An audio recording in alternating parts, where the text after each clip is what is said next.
बहुत काम आने वाली है। प्रिय विद्यार्थियों, एक संत थे और उनके साथ उनका एक चेला था।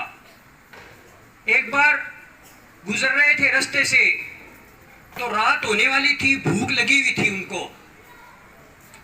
तो वो भोजन के लिए, रात को ठहरने के लिए, बसेरे के लिए एक खेत में चले गए।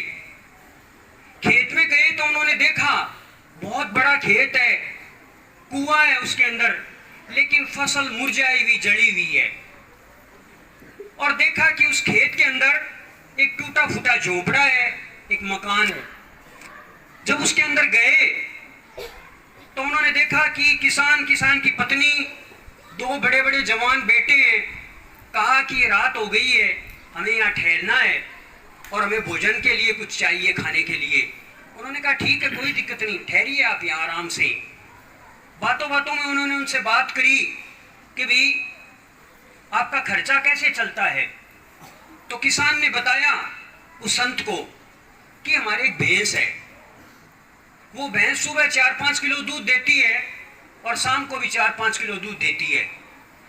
दोनों टाइम का लगभग 8-10 किलो दूध होता है और उसको बेच करके जो भी महीने का 15-20 हजार रुपये हमें प्राप्त होता है, उससे हमारे घर का खर्चा चल जाता है। हमें ये किसानी वगैरह, खेत वगैरह में मेहनत करने की आवश्यकता नहीं पड़ती है। बातों ही बातों में उन्होंने खाना खाया और वो संत जो है सो गए। किसान ने आओ भगत बहुत अच्छी की। आधी रात को वो संत उठे, चेले को उठाया, बोले चलो यहाँ से चलते हैं। चेले ने कहा, बोले क्यों? बोले बस अब चलते हैं।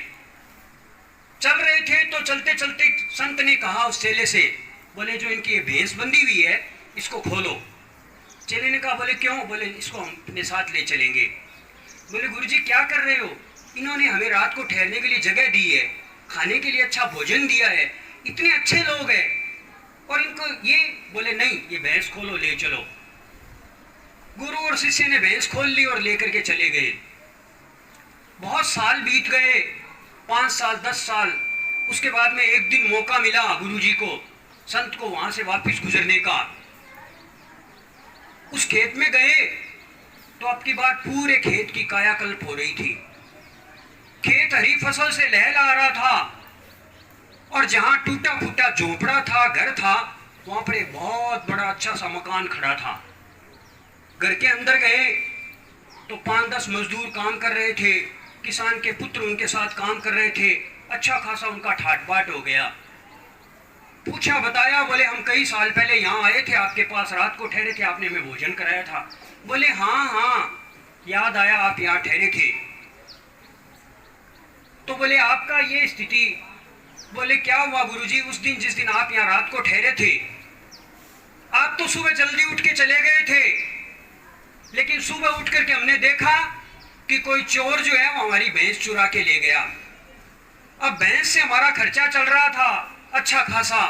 भैंस चोरी हो जाने पर 5-7-10 दिन तो हमने ऐसे ही भूख में और में कम खा करके काम चलाया, लेकिन बाद में काम चला नहीं।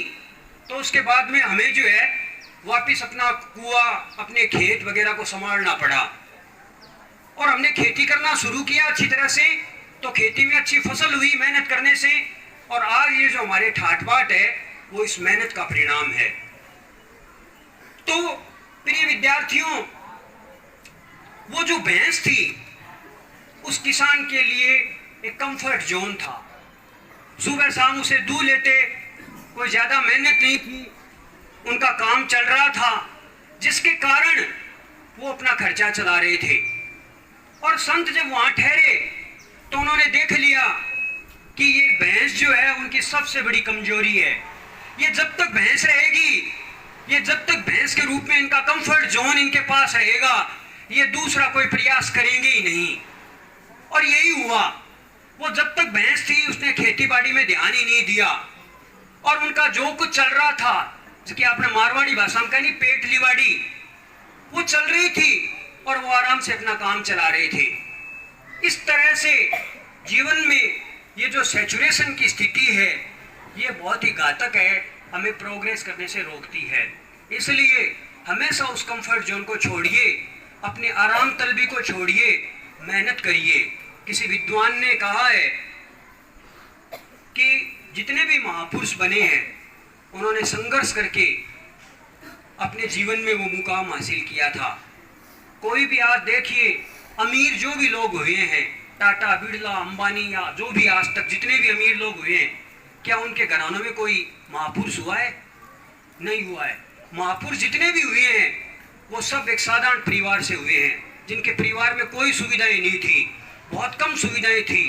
उन सुविधाओं से निकल करके उन महापुरुषों ने संघर्ष किया और संघर्ष करके आज वो हमारे सामने एक तरह से जीवन में जो है वो रोल मॉडल की तरह प्रस्तुत है। इसलिए प्रिय विद्यार्थियों, जो आराम तलबी है, जो कंफर्ट जोन है, उससे निकलिए और कंफर्ट जोन से निकल करके प्रयास करिए जीवन में आगे बढ़ने का। निश्चित रूप से जीवन में मौके बहुत है। कहानी अच्छी लगी, जोरदार ताली बजनी चाहिए।